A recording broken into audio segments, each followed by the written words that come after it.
I was getting flown out to San Diego for an internship the following day. So I was doing my thing. But I came back to tell them like what it was like for me as a college student athlete. But then what I saw a lot of my peers go through and were doing. And so a lot of them, right, some of us did go to college after high school, but dropped out after a semester or two just to being unprepared, right? Unprepared for academics, unprepared for the financial stresses, or just being away from home. Right? Like they didn't have that level of exposure and experience before. And so partying too much or just that homesickness and uncomfortability. It's like, I'm going to go back home. And when they came back home, they didn't become Kanye West college dropout. Right? What they did was they went to jobs they hated, had kids too soon, or got caught up in illegal activity.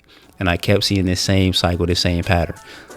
I'm one who leads by example typically, but somebody has to say something about this.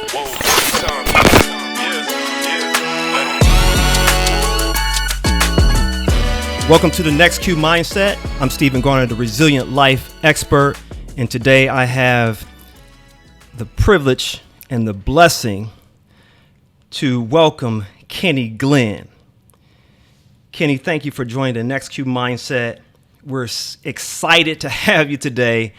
I'm just so honored to have the privilege to just pull back the curtain and talk a little bit about your success and all the great things you have done and continuing to do.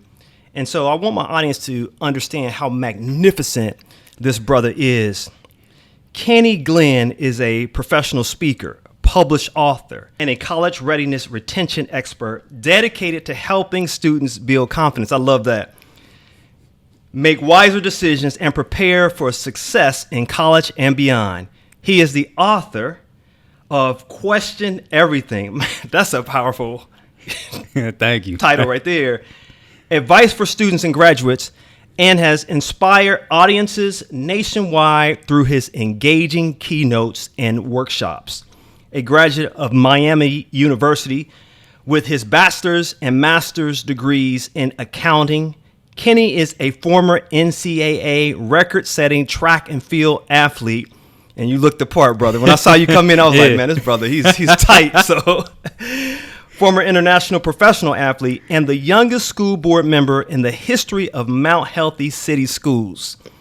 And we're going to get into that. Okay. Today, he also serves as a mental health specialist with GROW Clinical Services, combining his expertise in education, leadership, athletics, and mental health to empower the next generation. Please join me in welcoming Kenny Glenn. Thank you so much. Hey, thank you. Being man, I here appreciate today, man. Thank you, man. Yeah.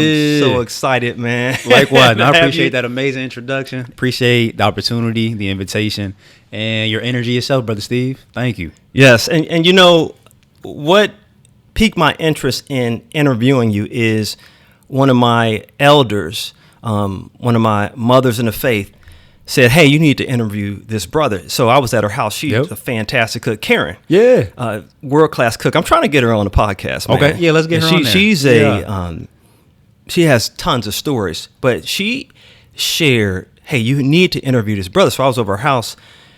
We were breaking bread. And so she shared with me your workbook. And so I looked at it and I started reading through. I said, wait a minute,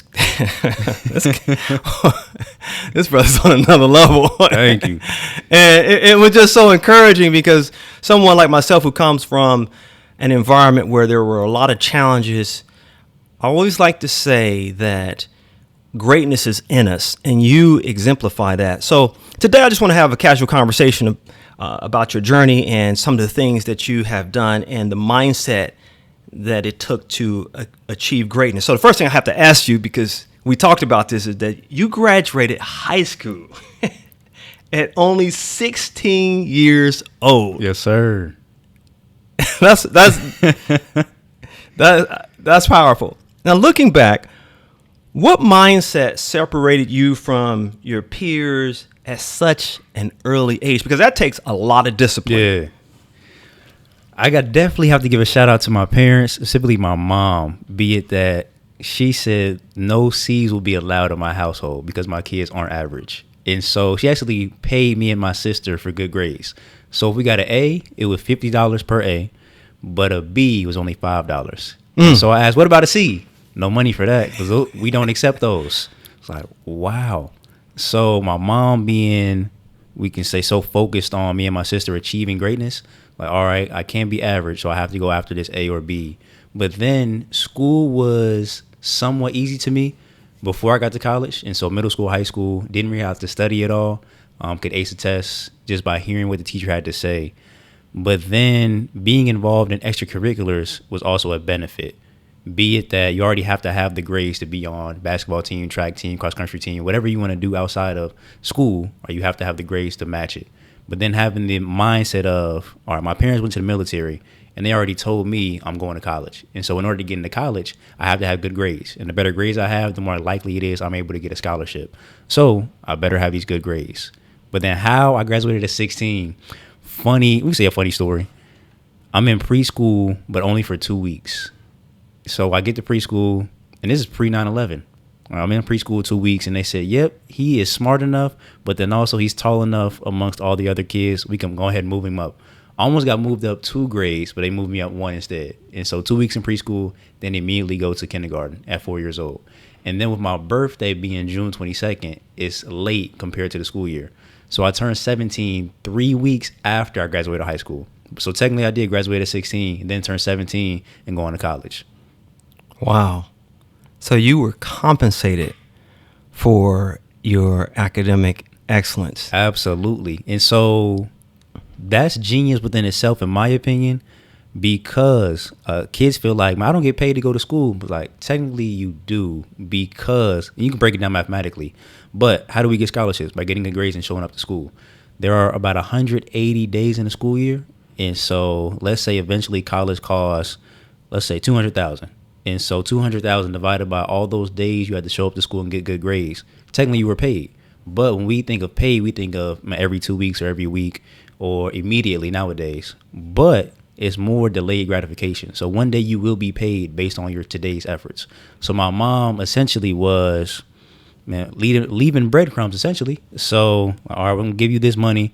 You can buy shoes, do whatever you want with it. But because me and my sister were striving for those A's and B's, then that helped pay for college, which was a much larger paycheck that she didn't have to pay because of the good grades we got beforehand that she paid us for. That is genius. That's amazing. What do you say to kids? They don't come from a household where their parents can afford to pay them. Yeah. What advice or, direction or counsel you would give in those settings to motivate the kid? Because they're kids like that. For sure. Right? Yeah. My advice to them would be, like, why not give your best? Like, why not maximize your potential and see what you are capable of? Like, yes, you can skate by and get a C, maybe a D here and there, but like, why not try your best and go for that A or go for that B? And so maybe you struggle in a certain subject, ask your teacher a bunch of questions. We have Google, ChatGPT. There's so many resources, classmates you can ask, books you can read. And so if you really want to succeed, go after it.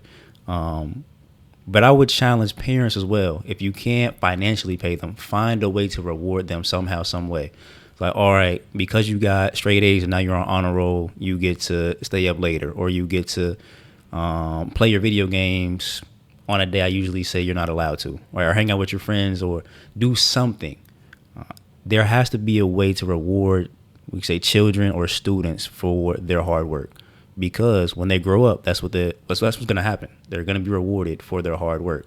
And so really it's just setting a pattern and setting healthy habits. And so for students, they also have to recognize that, right? What I'm doing right now will help me later on in life. So don't take right now for granted. It's interesting how you associate delayed gratification with the hard work you do today. Mm-hmm. And it seems like that is something that's missed in the equation. Yeah. Is that what you're seeing right now? Like, you know. Oh, absolutely. For sure. We live in an instant gratification time frame, be it that I'm going to get an Amazon package at my door today, but I ordered it 2 days ago.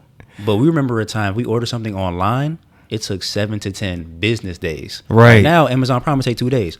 So if it doesn't show up by today, now we searching our emails, we call the managers, like, man, where's my package? I was like, man, like, what's the rush? Right now we got DoorDash, Uber Eats.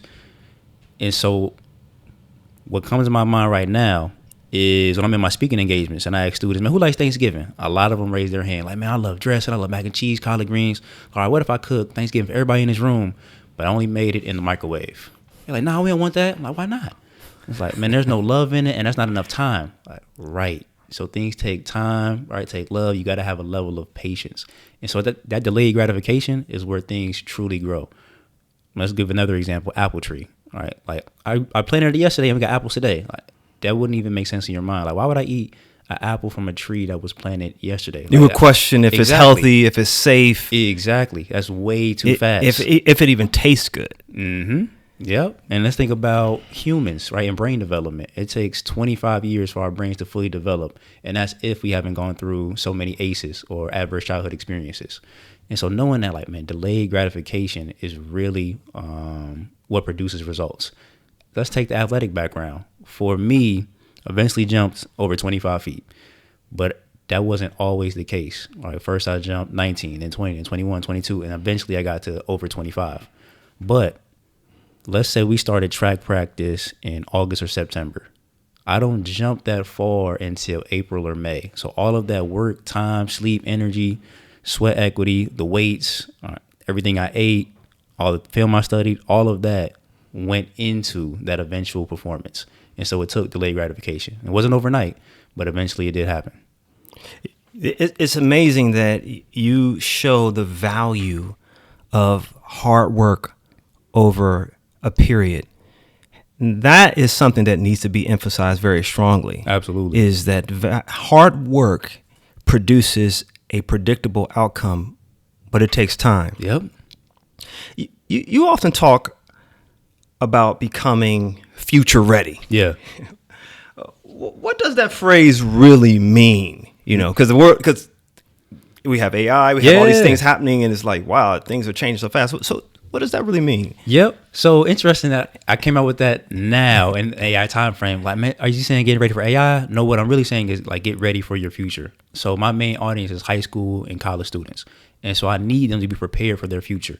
And so let's say high school student, are you going to go to college? You're going to get a career? You're going to get military? You're going to start a business? You need to be prepared for that. A lot of students I talk to, when I ask them, like, what's the plans for after high school?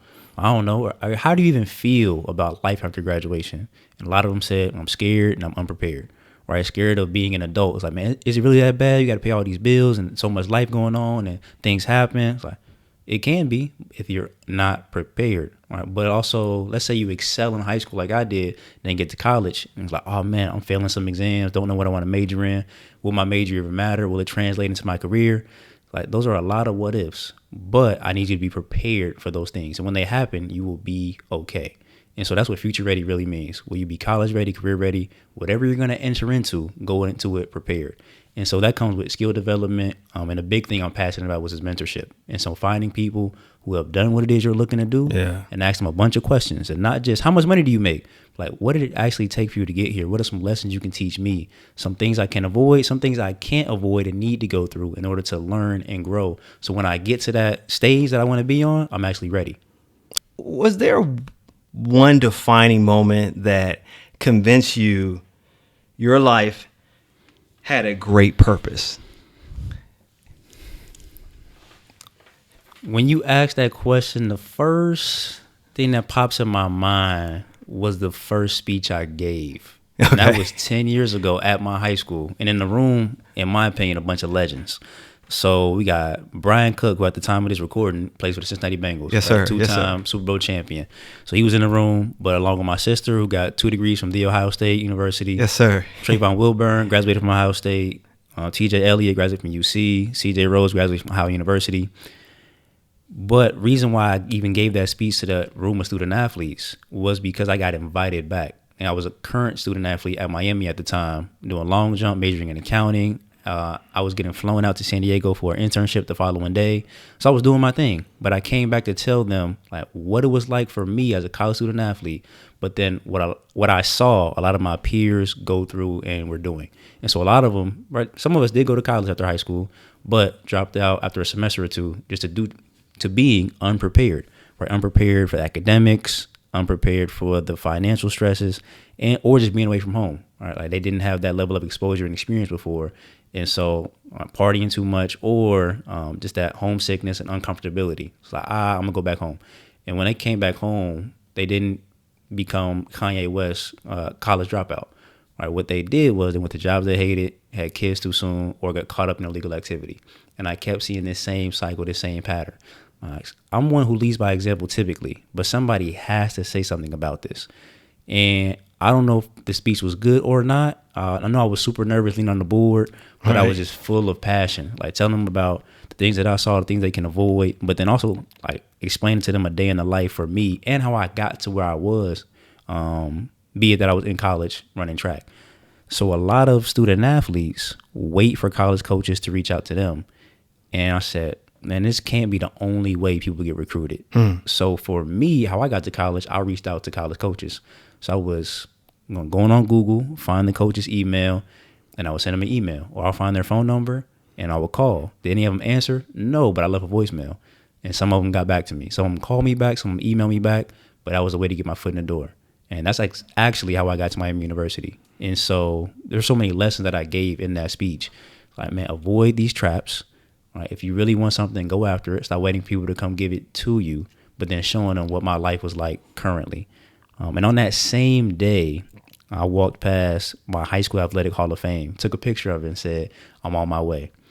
Yeah, so, baby, you were speaking that to existence, exactly. baby. Right. But it took you were intentional. Yep. I'm yes. like, man, this is a goal of mine. But then also, the thing I love most today was what I did, was giving back to younger me. Like once upon a time, I was in their seats. That's awesome, man. But nobody came back to speak to me. I said, man, why ain't nobody come back? There were so many amazing people who graduated from my high school that I met after high school. It's like, man, where were you? Why didn't you come back? But a lot of people do fear public speaking. So that's one aspect. Or maybe they weren't invited, or maybe they didn't even think about it. Like, I graduated, nobody came back to speak to me, so I'm going to just keep it pushing. They'll figure it out, which I did. However, because I can't go back, that's exactly why I give back. I want to help younger me. Wow. That was a long answer to the question. No. I want you to talk. That day. No. I'm enjoying. That day was magical for sure. Giving back to younger me, setting that goal of getting to the Hall of Fame, and just being intentional in everything that I did. Yep. And I like how you were proactive. Yeah, gotta be. You didn't wait for it to happen. You went after it. Got to be. You've accomplished success in academics, athletics, and business. Man, that's just the trifecta. What mental health habits carried across all three? The basics: drinking water, okay, right? Eating healthy and sleeping. Yes, sir. Right? So at bare minimum, have to do those things. Yes, but sir. But then to take it a step further, I would say what I wrote about this morning, which is positive self-talk and affirmations. And so we could say one of my mentors from afar, who I didn't get to meet in person, Muhammad Ali. And so his phrase, I am the greatest, right? He was saying that before he beat Sonny Liston, before he was a champion. And so that's something I constantly hear in my mind, like, man, I am the greatest. And so whether you're the greatest in a particular area, it matters in a way. But beyond that, you have to feel that like you actually are the greatest, or always on the pursuit of becoming the greatest version of yourself. And so my self-talk has to be positive. Like, no, I can do this. I am amazing. I have the ability and resources to do whatever it is I put my mind to. And so that affects my mental health positively because I'm speaking life into me. So that through line of positive affirmations, it just continued to help you to go through athletics, academics, and now the business world and the speaking circuit. Absolutely. But then healthy coping mechanisms in general. So you talked about athletics, academics, and business. I noticed I love to do things that I won't say most, but we'll say other people do not, which is exercise and workout and eat healthy. Like, I actually enjoy eating good food, but I actually enjoy exercising. And both of those things help when it comes to mental health. So let's say I got a bad grade, or I didn't get a proposal I wanted for a speaking engagement. Let me go shoot some hoops. Let me go work out, do some push-ups. Let me go for a walk. Like, I would actually enjoy doing those things as opposed to doing something negative and detrimental. Yeah, you have put joy into the process. Absolutely. Because you recognize the outcome. Mm-hmm. is going to benefit you not just now, but into the future. Like you said, talking to your future self, which is fantastic. So many young professionals believe talent is enough. Why is mindset often more important than talent? Yeah, because mindset is what is necessary to actually keep you there. So talent can get you there, but the mindset will keep you there. The mindset is more so of a maintenance thing, and talent is more spur of the moment. Like, this is cool, but is it sustainable? Example, I just got my hair cut, but in 2 weeks, I'm going to need another haircut. So right now, this would be talent, but mindset would be like, all right, I'm going to have to keep doing it and keep doing it and do it again.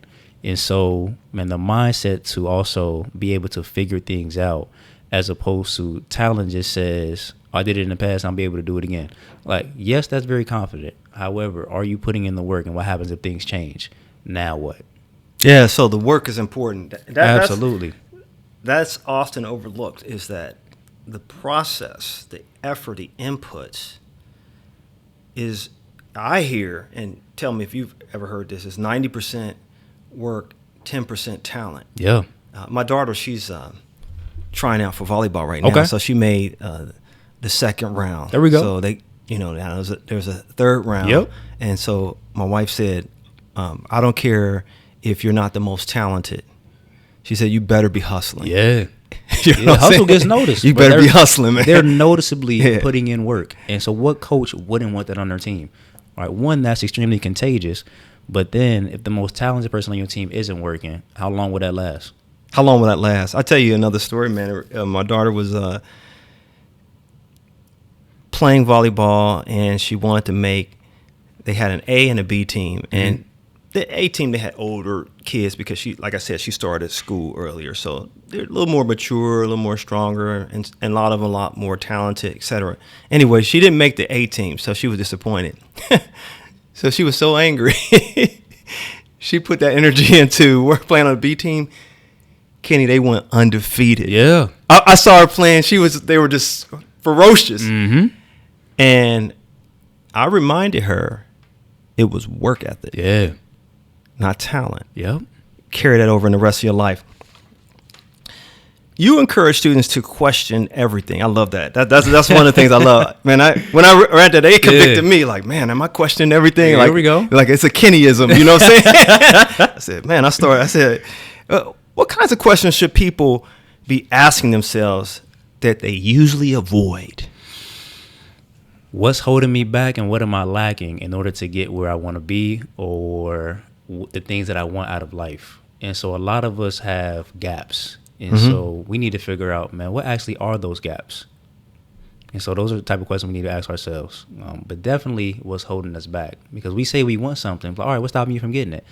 And so a lot of times it's us getting in our own way. And so do we lack the self-confidence? Like, how are we going to build that? Are we not putting in enough work? Do we lack the connections? Like, man, who do I need to connect to? What are some things I need to disconnect from? Like, you got some habits that you need to let go of if you say you want to get there. But then also the consistency. And so somebody might set a goal to increase muscle or lose weight, but you eat one healthy meal or you work out one day of the week, and that's it. It's like, no, you have to be consistent with it. And so these are questions that we have to ask ourselves. And that's the first step, because once you ask the question, now you got to go find the answer. Mm-hmm. That's the journey. Yep. So it's interesting you say that. Like, I recognize I have some family of origin issues, come out of multi-generational poverty, other challenges, etc. But it wasn't until I started asking the questions after doing introspection and reflection and really asking, why am I doing what I'm doing? There we go. Versus the symptoms. Right. And what's the root? When I connected with a therapist, they helped me to unearth that. Yeah. And the next part was, like you said, they gave me the tools, which were the answers to maintaining that journey of healing and wholeness. Yep. How do curiosity and humility work together to create professional and personal growth? Man, that's a really good question. I'm going to answer humility part first. Humble isn't a word I use much because it's so misused in society. Okay. In my opinion, when I think of humble, I still am able to say I'm amazing, but I'm amazing because of the amazing people who have helped me along the way. And I know I can't do things myself. So I have to always be learning. And how do I learn? I do that by curiosity. But who am I asking? I'm asking people who have achieved, but also people who haven't. And the people who haven't, I'm learning from them are things that I should avoid. The people who have it's like, man, things that I should be doing. And so I'm able to learn from both. And so that's the curiosity aspect, but humble in the sense that, yes, I'm amazing, but I'm amazing because of other people. And I'm doing this not just from a selfish standpoint. I'm doing it so I can help others in the future. Oh man, you always are thinking about others. That's the other part too. You recognize that you didn't get to where you are without the help of individuals. Absolutely. Now you need to pay them by helping others to succeed. So that's what I'm hearing. Your background in accounting and financial literacy gives you a unique perspective. I thought that was interesting. Yeah. First, I had to read it again. Right. Like, what financial mistakes do you see young professionals making today? Ooh, some that I'm guilty of making before. Yeah, we all So high school, college, you're not making much money per hour. And then you get a full-time job and you're on salary with benefits. And so you get a paycheck that's bigger than you've ever seen. And then you know it's going to happen on a consistent and continuous basis. And so a lot of young professionals, what do? We blow it. And so we go get the things that we always wanted that cost a bunch of money. I've been there. So, for me, it was, buying a bunch of shoes that cost a bunch of money. Kobe Are you a sneakerhead? I was. Right, okay. So it's funny, you got your laptop out. On my laptop, I have a GOAT sticker. And so GOAT is where you go to buy high price shoes or like Jordans, Nikes, Supreme shoes, things like that. Exclusive versions of them. And so I would go on there and find my size. It could be $700 to $1,000. I'm like, I know I'm gonna get the money back, so let me buy these. I'm gonna be the cleanest on the court, but I'm repping Kobe, one of my favorite players. Yeah, and the Mamba. in general. Yeah. And then talk about mentalities. Man, I need these. It's like, hey, this is a lot of money you spending. Like, do you realize what you're doing? And so that can also lead us to getting into debt, or every time we get money, we immediately spend it. And so now we're living paycheck to paycheck. And so those are bad habits to have. Funny enough, me and one of my best friends were talking last night. His younger nephew just moved here to Cincinnati, got a job. He said he's going to be making X amount per month. And I was like, yeah, he's probably going to blow it because of the habits, because of the habits he already has and what hasn't been instilled in him. Like, I can see it coming. And then he said, man, you say that, do you feel like he just has to learn that lesson? And I said, in a way, yes, because we're right here as resources to tell him so much, but he's going to have to learn somehow, some way. So either he will or he won't. I hope he doesn't, but if he does, he should learn from it. Yeah, you're right here. You can facilitate his education. Mm-hmm. And I've been there. I mean, you do. I've heard experts say that money management is 80% behavior, 20% knowledge. And if you don't have the behavior, the knowledge won't matter. Yeah. But if you do have the behavior, it helps when you have the knowledge to match that.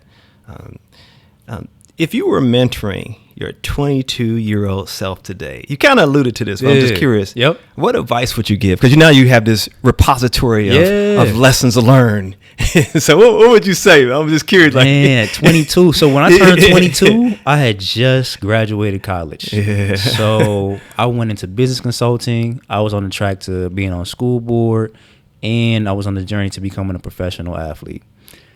So the advice I would give me at 22, man, it literally would be ask more questions. Mm-hmm. So yes, I reached out to people and asked some questions, but I moved a lot off of excitement and hope, which is good.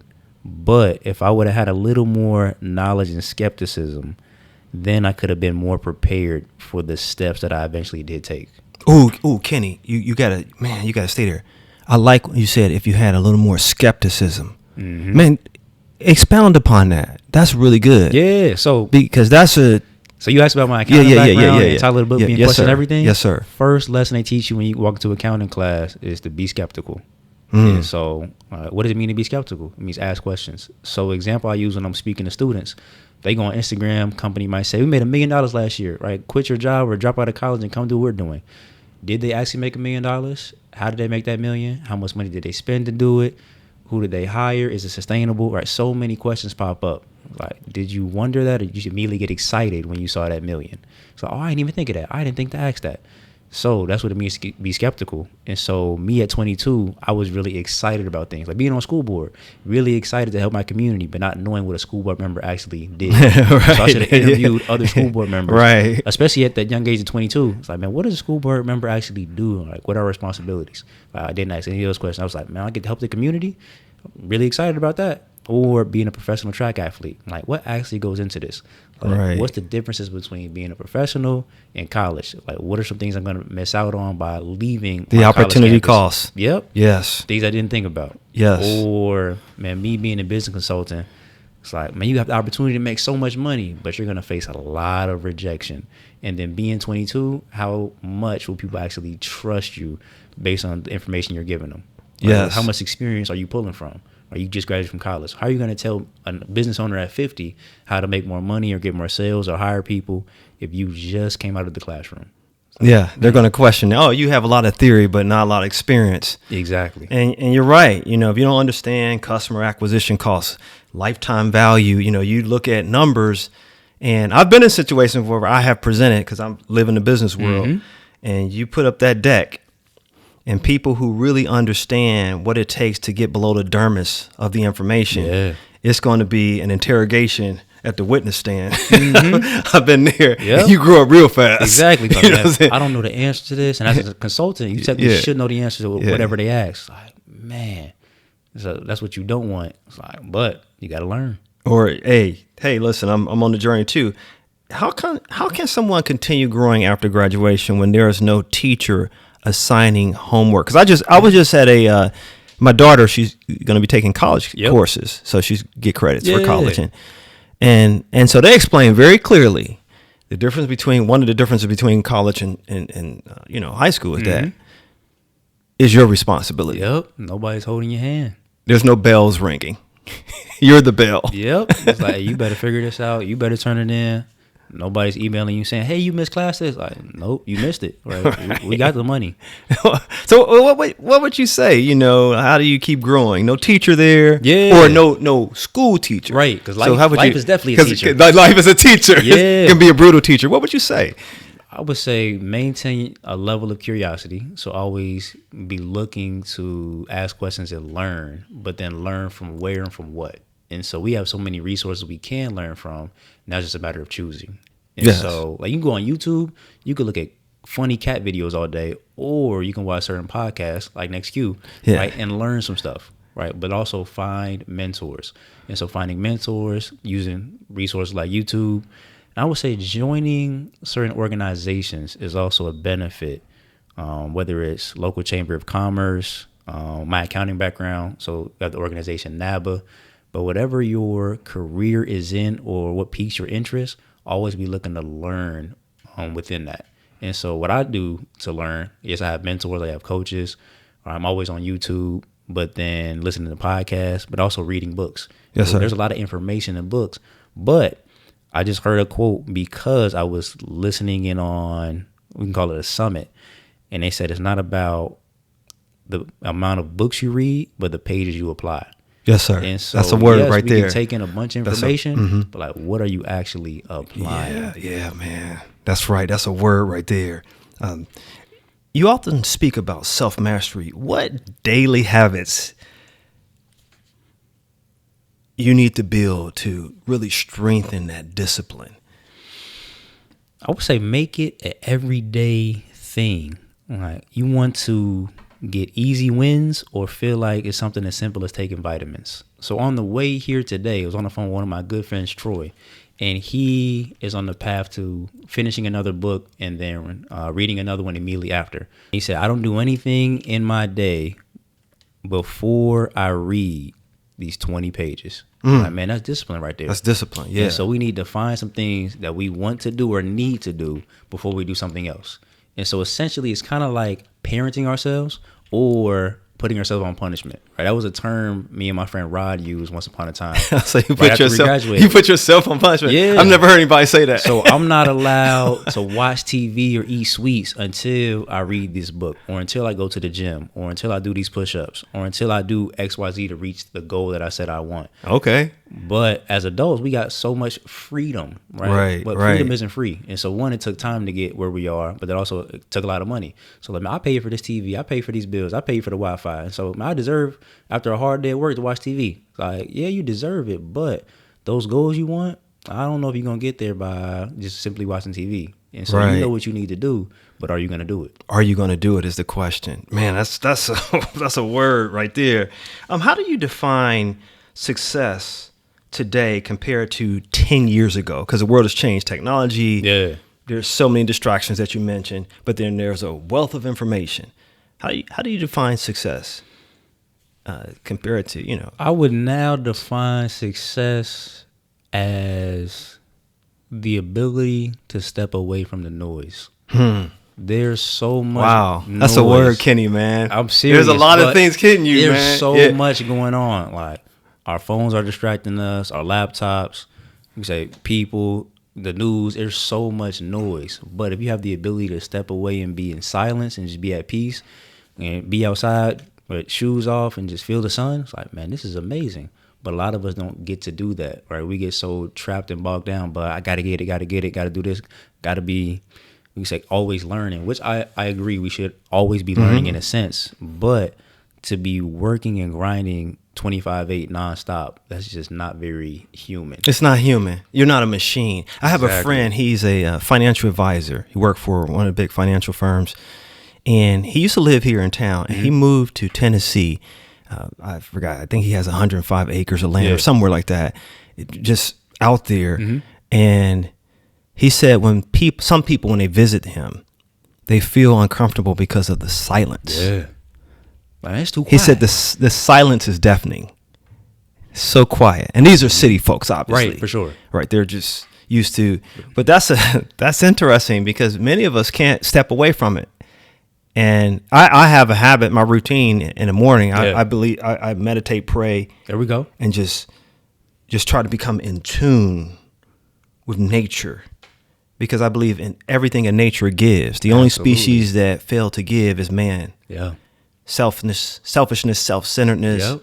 But when you recognize you're connected to a bigger whole, exactly, you are able to provide what you were really meant to do. What legacy do you hope to leave for the next generation? Because our whole life is a story. Absolutely. And whether we create a legacy intentionally or accidentally, we're creating a legacy. Yep. But you talked about intentionality. So what legacy do you want to leave for the next generation? I'm intentional about being positive. Yes, sir. And being positive is a choice, right? Because we can choose to be negative. We can. Right? But I choose to be positive. I choose to leave a legacy of always helping others. So everything I do and everything I achieve is to inspire, but then also open the door for other people and give them an opportunity that either I had or didn't have and was able to create. Another aspect of legacy is whatever it is I choose to do, giving my all. And so not playing around with the opportunity or the time or the resources that I have, but really being serious about it and be the best me that I can be. And so I hope that is my legacy. And added to it, I'm going to always be learning. All right. And so that level of curiosity is something I would want to leave for the next generation. It's like, man, how can this be better? Or why is it currently the way it is? Or what are some things we can do to change it? I like what you said, be the best me that I can be. And we live in a world where we just compare ourselves. We get on social media. And I know people, and I say this respectfully, that are just straight up faking it. Yeah, same. On social media. And I'm like, you put all that time and energy for what? A like? Right. A comment? Right. For someone who is probably just as messed up as you are. But what you're saying, which is so beautiful, I want to be the best me. And you know what, Kenny? By being the best you, I was able to discover you in my just curiosity. Like, who is that? Yeah. If you were someone else, if you didn't do what Kenny did, I would not know man, this is a great dude. He's magnificent. Yeah. I'm going to do a lightning round with you real quick. I love doing this. Complete the sentence. Okay. Success is... Don't think about it. Say it. You kind of answered this question. Man, so many words came to mind. All right, let's redo that. Because before you did lightning round, Yeah. I also thought about part of my legacy is inspiring others to be confident enough to tell their story. Yes, sir. Yes, sir. Yes, sir. Yes, sir. So the reason why I wrote my book is because it's an aspect of being unforgettable, but telling my story. Like, these are things that happen, lessons that I learned to help others or whoever reads it along the way. And so everybody has a story to tell. All right, why not tell it? Why and not so tell it? I always challenge so many people when I meet them. They're like, man, congrats on the book. You doing your thing when you write your book. It's a lot of people actually say, man, I actually started writing it. It's like, man, the book is just sitting in their mind, sitting in their phone, sitting in their laptop. Like, hey, release that to the world, or at least write it to the point where you can pass it down to your children or your family members. But let people know that you were here outside of, I got a website or Instagram, or that's the car I drove. Like, that's cool and all. But, like, we want to hear directly from the source. We want to hear from the source. Hey, come on. Let's do it again, man. Yep. Success is... Needed. Okay. Failure taught me... So many necessary lessons. Okay, that's cool. This is cool. Every young professional should... Have the ability to publicly speak. Man, awesome. Leadership begins with... Yourself. Oh, man. The book everyone should read is... Question everything. Yeah, baby. My favorite daily habit is... Reading. Oh, man. One word that defines my life is... Inspiration. Man, this is awesome. Before we close... And first of all, I can't even tell you in words that my vocabulary is bankrupt because my feelings are so great. I don't think there are words to describe how you have just helped us all to understand what success, greatness looks like, perseverance, all these things that are going through my head. It's like a soup of words. And I'm just so grateful for you, man. I want to say that. Before we close, what's your latest project? So I just wanted to let people know you wrote the book. That's fantastic. I think I heard you said you were writing another book. I am. Okay, fantastic. Yeah. Okay.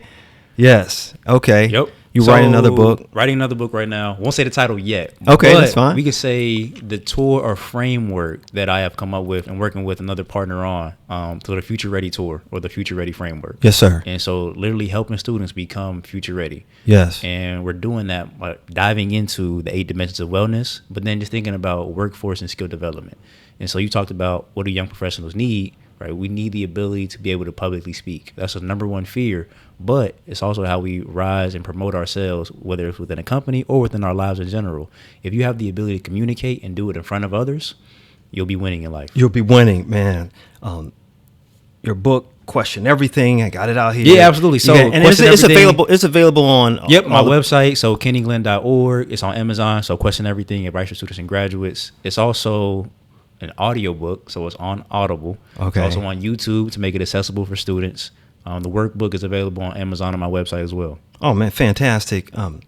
Where can people connect with you? You have a social media handle. Yep, social media handle. Yes. So at KG the Speaker on Instagram. That's also my YouTube. But then my email, and so book BOOK at kennyglenn.org, and so that is Glenn with 2 N's like the astronaut. Man, this is fantastic, and I'm so grateful for you today, man. To just sit down and chop it up with me. I hope it's not the last time we talk. Not at all. And I would just love to hear more about the things that you're doing and the things you're going to do in the future, and to give the audience another chance to just get back into the mind of Kenny Glenn. Yes, and see sir. what it takes to be great. Man, thank you so much. Take your cues from Kenny Glenn. Yes, sir. And live a great life. NEXCUE.